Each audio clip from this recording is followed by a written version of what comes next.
tiens tout de suite d'entrée à préciser que je porte ces lunettes sombres parce que je suis un déficient visuel, un invalide retraité à 49 ans. Ceci explique cela. Merci pour votre compréhension.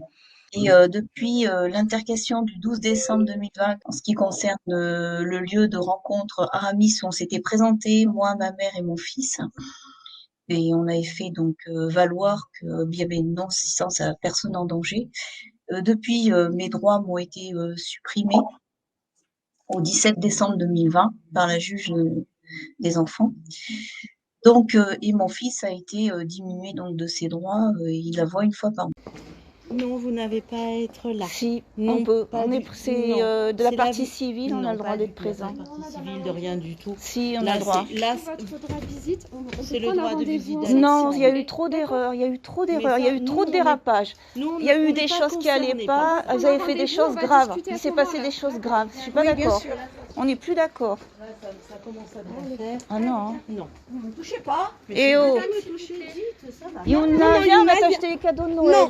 Non, on va appeler la police, c'est la seule chose. Ah ben vous pouvez le faire, allez. Ah ben on attend que ça. Appelez la police alors. Youna, tu vois bien que c'est pas normal. C'est tout. C'est pas la visite d'Alexandre, c'est de l'enlèvement ce que vous faites. Non, vous avez fait des choses graves. Vous avez fait des choses graves, vous avez commis des choses graves. Vous avez commis des choses. Non, allez, maintenant vous partez si vous Vous avez commis des choses très graves. Vous avez caché quand même un viol sur un mineur. Et ça, c'est grave. Ça, je pardonne pas. Oui. Je pardonne pas. Vous avez gardé l'enfant pour ça. Pour ça. Ça s'est passé au centre et vous gardez la petite pour ça. Je suis pas d'accord.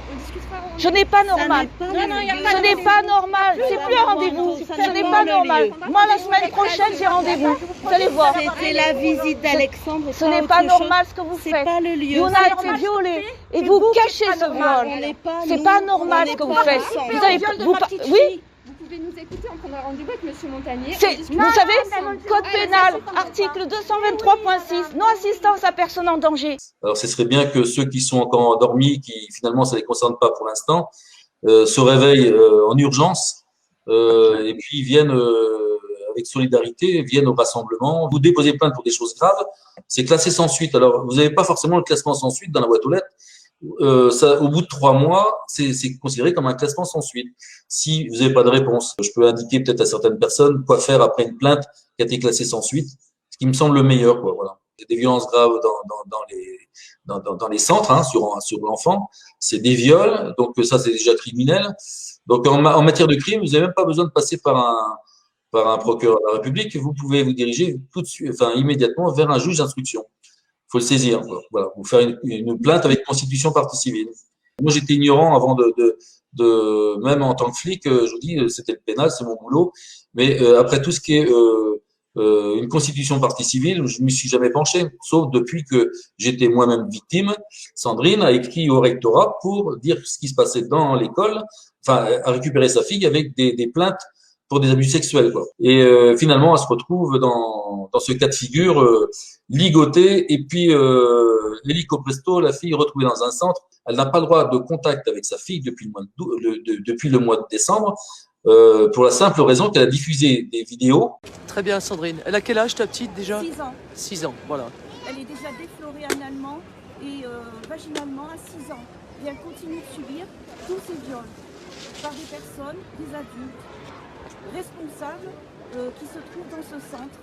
Et je ne suis pas la seule à me plaindre de ce centre. Non, tu n'es pas la seule. Il y a des personnes qui se plaignent de ce centre où il y a des violences sexuelles qui sont faites sur les enfants. Voilà. À la mec arc-en-ciel de Saint-Rémy-sur-Vérole, c'est un scandale. C'est tous les ennuis qui ont suivi avec une mise en examen à garde à vue. Là aussi, moi je suis flic, donc je sais comment ça se passe. Il y a des choses à remettre en question à ce niveau-là déjà d'une part, avec la convocation puis même la garde à vue. Et puis après une mise en examen hélico presto.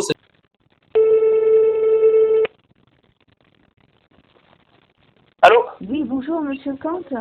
Oui. Excusez-moi de vous déranger, c'est Madame Awanto. Comment allez-vous? Bon, ça va. Je me fais des soucis pour ma fille surtout. Hein. Eh oui. Oui, je voulais vous demander, parce que voilà, vous m'avez dit la dernière fois qu'elle serait libérée, j'attends toujours et je suis très inquiète. Eh ben, j'ai pas eu de retour du procureur, moi. Oui, parce que moi... De toute façon, elle est toujours à Thiers. Oui, elle est toujours à Thiers, mais par contre... Ah oui, bah, de toute façon, si elle est toujours à Thiers, ça sera, c'est un centre, hein, là-bas, elle est en CMP, c'est ça? IME. Je sais pas ce que ça veut dire, CMP. Ouais. Non, Non, parce ben, qu'on m'avait dit que le procureur, il voulait que j'efface les photos, c'est ce que j'ai fait Oui. avec votre collègue. Oui, vous l'avez fait, bien sûr. Et elle se retrouve au bout du compte, à vous compter, ça fait 5 ans après, avec une mise en examen, contrôle judiciaire. Mais moi, je rêve. Parce que une mise en examen, c'est pour des choses graves quand même. Alors donc, il y a dans l'article 37, il parle de l'enfant, il a le droit de rester en contact avec sa famille par la correspondance et par des visites, sauf circonstances exceptionnelles.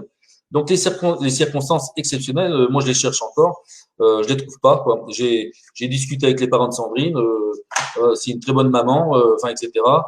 D'ailleurs même les parents n'y ont plus droit parce que voilà, et donc les grands-parents, donc c'est pareil, c'est de la souffrance jusque pour des gens de 70 ans, ils ont explosé cette famille, quoi.